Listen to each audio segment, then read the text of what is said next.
अभी अपडेट करें अहम खबर से। सदर आसिफ अली जरदारी की मंजूरी के बाद 26वीं आईनी तरमीम का गजट नोटिफिकेशन जारी कर दिया गया है। आईनी तरमीम बिल 2024 एक्ट ऑफ पार्लियामेंट बन गया। गजट नोटिफिकेशन जारी होने के बाद 26वीं आईनी तरमीम फौरी तौर पर नाफिजुल अमल हो गई। अयाज अकबर इस हवाले से हमें अपडेट करेंगे। अयाज अकबर से भी बात करने की कोशिश करेंगे। अभी आपको अपडेट करें हम खबर से। सदर आसिफ अली जरदारी की मंजूरी के बाद 26वीं आईनी तरमीम का गजट नोटिफिकेशन जारी कर दिया गया है। आईनी तरमीम बिल 2024 एक्ट ऑफ पार्लियामेंट बन गया। गजट नोटिफिकेशन जारी होने के बाद 26वीं आईनी तरमीम फौरी तौर पर नाफिजुल अमल हो गई। तरमीम के बाद सबसे पहले खुसूसी कमेटी का क़याम अमल में लाया जाएगा। आर्टिकल 175 की शिक 3 के तहत कमेटी नए चीफ जस्टिस का तकर्रुर अमल में लाएगी। पार्लिमानी कमेटी 3 जजेस में से एक जज का तकर्रुर करेगी। खुसूसी पार्लिमानी committee chief justice of Pakistan का तकर्रुर करके नाम वजीर आजम को इरसाल करेगी। इस हवाले से मजीद क्या डिटेल्स हैं? अयाज अकबर हमारे साथ मौजूद हैं। जी अयाज। जी बिल्कुल, जैसे कि आपने कहा भी है कि 26वीं आईनी तरमीम का जो गजट नोटिफिकेशन है वो जारी हो गया है। प्रोसेस आपको मालूम है कल ही शुरू हो गया था। सबसे पहले वफाकी काबीना ने इसकी मंजूरी दी थी, उसके बाद इसको सेनेट में भिजवाया गया। सेनेट में रात गए इसकी मंजूरी और सुबह तकरीबन 5:15 बजे जो है कौमी असम्बली ने इसको पेश किया। वज़ीर आज़म ने दस्तखत करने के बाद असम्बली जो है वो सदर पाकिस्तान को भिजवाई और सदर पाकिस्तान ने दस्तखत की और अब इसका बाज़ाब्ता तौर पर गजट नोटिफिकेशन जारी हो गया है।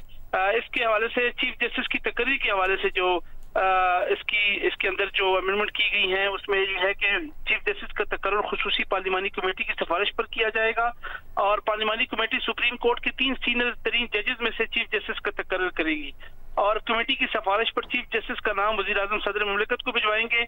अगर कोई जज इनकार करता है तो उनके इनकार की सूरत में अगले सीनियर तरीन जज का नाम ज़ेर गौर लाया जाएगा और चीफ जस्टिस की तकर्री के लिए 12 रुकनी खुसूसी पार्लिमानी कमेटी तजवीज़ की गई थी और इसके साथ साथ पार्लिमानी कमेटी में तमाम पार्लिमानी पार्टियों की मुतनासिब से नुमाइंदगी होगी और साथ साथ पार्लिमानी कमेटी में 8 अरकान कौमी असम्बली और 4 सेनेट से होंगे।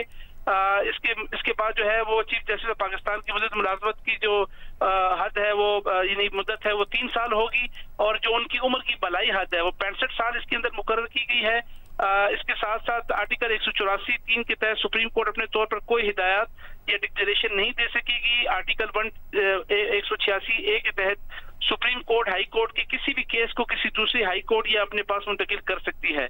साथ साथ जजेस तकरीर कमीशन हाई कोर्ट के जजेस की सालाना कारकर्दगी का जायजा लेगी और सुप्रीम कोर्ट के जजेस का तकर्रुर कमीशन करेगा।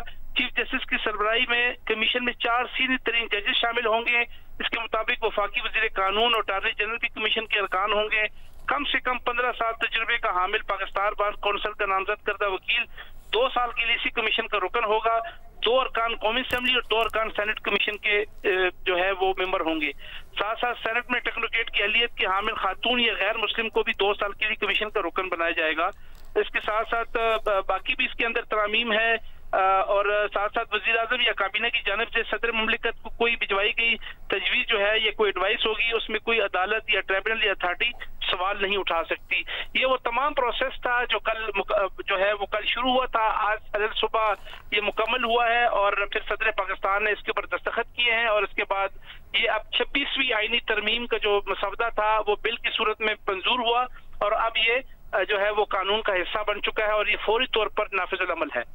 ठीक है, फौरी तौर पर नाफिजुल अमल है। अयाज अकबर यूसुफ ज़ई नुमाइंदा जियो न्यूज़ हमें इस हवाले से डिटेल से आगाह करे थे। बहुत शुक्रिया आपका।